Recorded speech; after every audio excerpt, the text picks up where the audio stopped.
Get out before security drags you out. Thomas hissed the words into my ear, his grip on the podium turning white. He thought he was whispering, but the microphone caught every syllable of his rage. I didn't flinch. I didn't whisper back. I leaned directly into the mic, so the entire room, his investors, his friends, his creditors could hear the verdict. Security? You might want to save them for yourself, Dad. Before I tell you what was on the document I was holding and why the police were already waiting by the exits, drop a comment and let me know where you're watching from and what time it is for you right now. I want to see how far this story travels. 13 years ago, the rain didn't sound like applause. It sounded like a verdict. I wasn't a risk auditor back then. I was just Winifred, 15 years old, standing in the center of a bedroom that smelled like lavender and iron. Haley was 12. She sat on the edge of her bed, holding Dad's antique letter opener. There was a thin red line running down her forearm, blood dripping onto the pristine white rug. She wasn't crying. She was smiling at me. A cold, thin expression that didn't reach her eyes. You should have let me borrow the dress, Winnie, she whispered. Then, she heard heavy footsteps in the hallway. The smile vanished. She threw her head back and screamed a sound so raw and terrified it made my blood run cold. The door flew open. Thomas and Susan rushed in. They saw the blood. They saw the blade on the floor near my feet. They saw Haley sobbing, pointing a shaking finger at me. She tried to kill me. She said I was a brat and she cut me. A normal father would have asked questions. He would have looked at the angle of the wound. He would have seen that I was standing 10 feet away. But Thomas wasn't a normal father. He didn't look at me with anger. He looked at me with relief. That was the moment I finally understood the architecture of his mind. Thomas suffered from the gatekeeper's delusion. He didn't see us as human beings with independent souls. He saw us as assets in his portfolio. Haley was the high-performing stock, pretty, compliant, valuable. I was the defective asset. I was too quiet, too observant, too difficult. To a narcissist like Thomas, a child isn't loved. They are managed. And when an asset becomes a liability, you don't fix it. You liquidate it. He didn't want the truth. He wanted an excuse. I knew it, he said, his voice terrifyingly calm. I knew you were sick. He didn't call the police. He didn't call a doctor. He marched me downstairs into his study and slammed a piece of paper onto the mahogany desk. It was handwritten, the ink still wet. Sign it, he ordered. I read the words through my tears. It was a confession.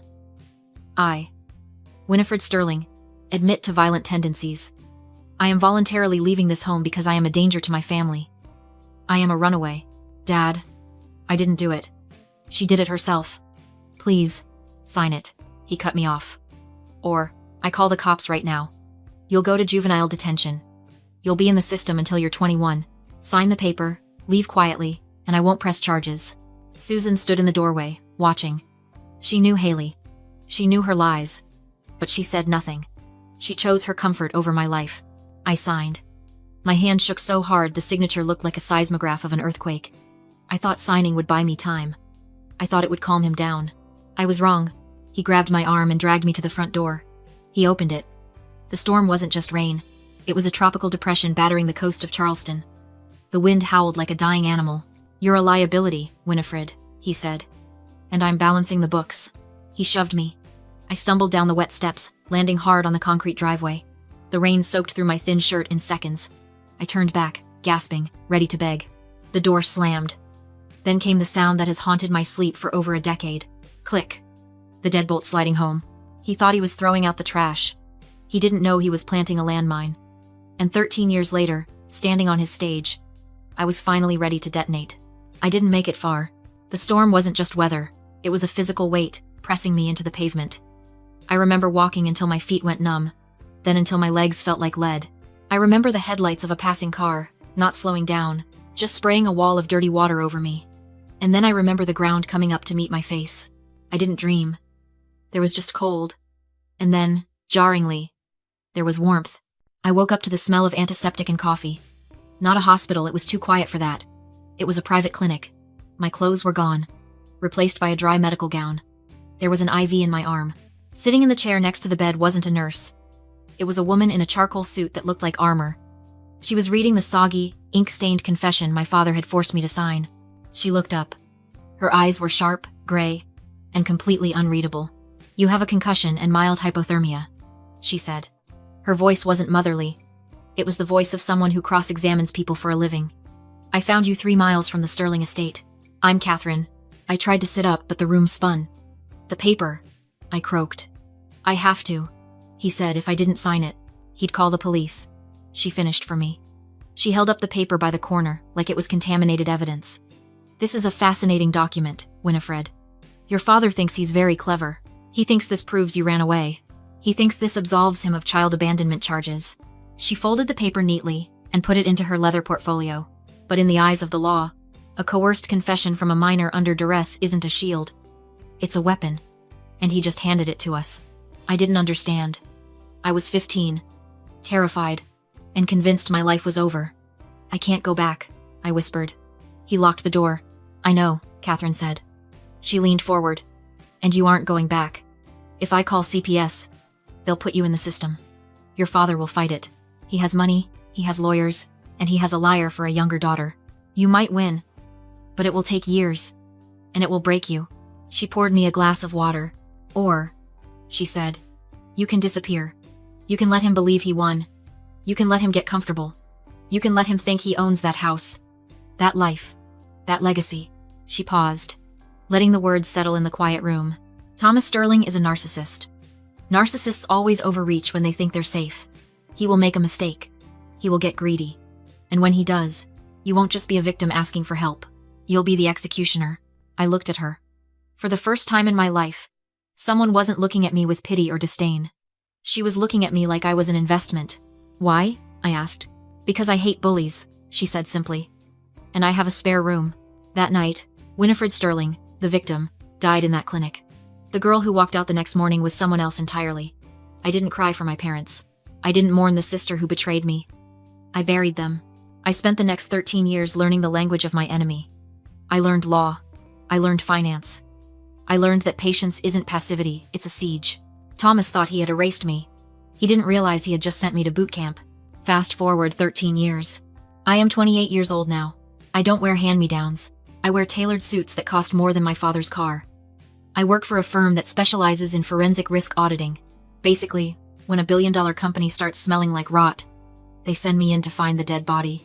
I was sitting in my glass-walled office in Charleston, staring at a spreadsheet that was bleeding red ink. The company name at the top of the file was Sterling Enterprises. Thomas thought he was a titan of industry. The numbers told a different story. He was a gambler on a losing streak, doubling down with money he didn't have. I scrolled to the liabilities tab. There it was. The smoking gun, a $5 million business loan from a private equity firm. The collateral listed? The Sterling Manor. Historic waterfront estate. Free and clear. I leaned back in my chair and picked up the yellowed, fragile document sitting on my desk. It was my grandmother's will. I had memorized every line, but reading it still gave me a thrill of cold, mathematical satisfaction. Clause 4. Section B. The life estate.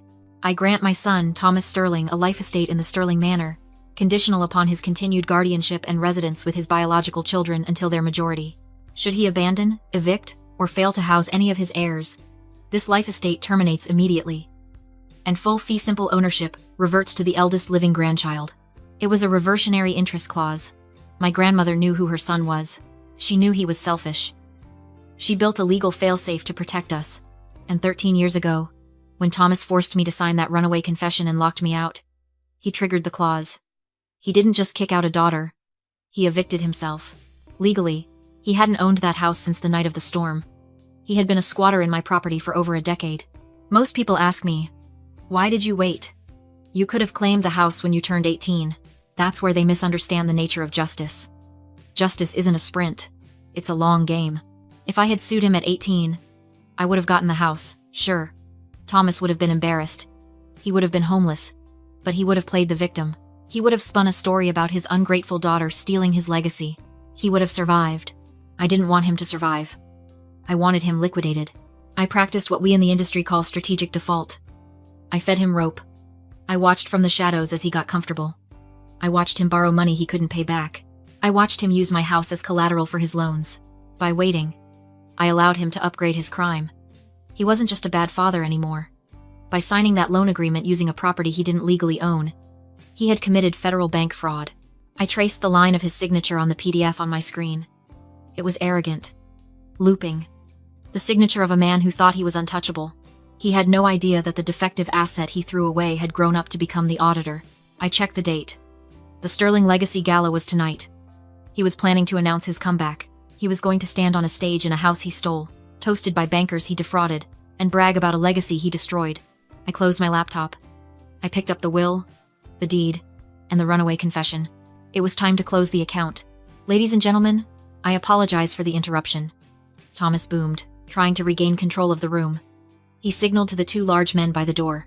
My daughter is clearly unwell. Please escort her out. The guard stepped forward. I didn't move. I simply held up a single manila folder.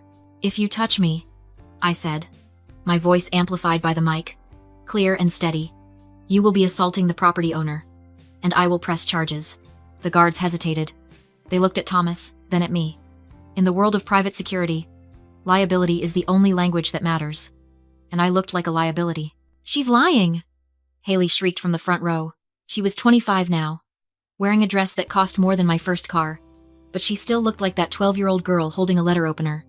Get her out of here. Daddy. It's over, Dad, I said. The show is over. I pulled a USB drive from my pocket and plugged it into the podium's AV console. I didn't need to hack anything. Thomas's vanity meant the system was always ready for a slideshow of his achievements. The massive screen behind us flickered. The Man of the Year logo vanished. In its place, a high-resolution scan of a legal document appeared. The room went deadly silent. For those of you in the back, I said, this is the last will and testament of Grandma Sterling. Specifically, Clause 4, Section B. Thomas turned around. He saw the document. The blood drained from his face so fast he looked like a corpse standing upright. Turn it off! He screamed, lunging for the console. I stepped aside, letting him fumble with the buttons. He was too late. The words were already burned into the retinas of every banker, investor, and socialite in Charleston. Read it, Thomas, I said coldly. It says that your ownership of this estate is a life estate. It is conditional. You only own this house as long as you provide shelter for your biological heirs until they reach the age of majority. I clicked a button on the remote. The image changed. Now, the screen showed the runaway confession. The paper was yellowed, water-stained from the storm. The ink of my childish signature shaky and terrified. I, Winifred Sterling, admit to violent tendencies. I am voluntarily leaving. 13 years ago, I addressed the crowd. Thomas Sterling forced a 15-year-old girl to sign this lie to avoid jail. He then locked her out of this house during a tropical depression. I turned to my father. He was shaking, his hands gripping the podium for support. You thought this paper was your shield, Dad. You thought it proved I ran away. But under the terms of the will, it proves abandonment. I moved closer, letting the microphone catch every ragged breath he took. The moment you locked that deadbolt, you violated the life estate, I said. Ownership reverted to the eldest grandchild. I pointed to myself. Me. A ripple went through the crowd, no theatrics. Just the realization they were watching a downfall unfold. You've been trespassing for 13 years, I continued. Throwing parties in my living room. Sleeping in my bedroom. You can't, Thomas sputtered. I paid the taxes. You paid rent. And only because you were too busy stealing. One click revealed a slide. Sterling Enterprises loan agreement collateral. 12 Ocean View Drive. You used a house you don't own to secure a $5 million loan, I said, voice flat. That's bank fraud. And because the paperwork crossed state lines. Mail fraud. Bankers stood. Phones came out. Faces hardened. He saw it too, the walls closing in. You ruined everything, Thomas shouted. He lunged, fist raised. Before he reached me, a voice rang out. Federal marshals. Judge Catherine stepped forward, unrobed but unmistakably in command. I'm the judge who signed your sealed indictment, she said. U.S. Marshals stormed the room and tackled him. Thomas Sterling, you are under arrest for bank fraud, wire fraud, and aggravated assault. The handcuffs snapped shut louder than applause. He screamed for help. For me. For anyone. I leaned down. Not a mistake. An audit. You failed. He was dragged out. Silence followed. I faced my mother and sister. Their fear was no longer my responsibility. He's your father, my mother sobbed. He destroyed himself, I answered. She begged. Blamed fear. Claimed victimhood. I corrected her with the truth. She had stood by and watched. 2 envelopes. Eviction notices, I said.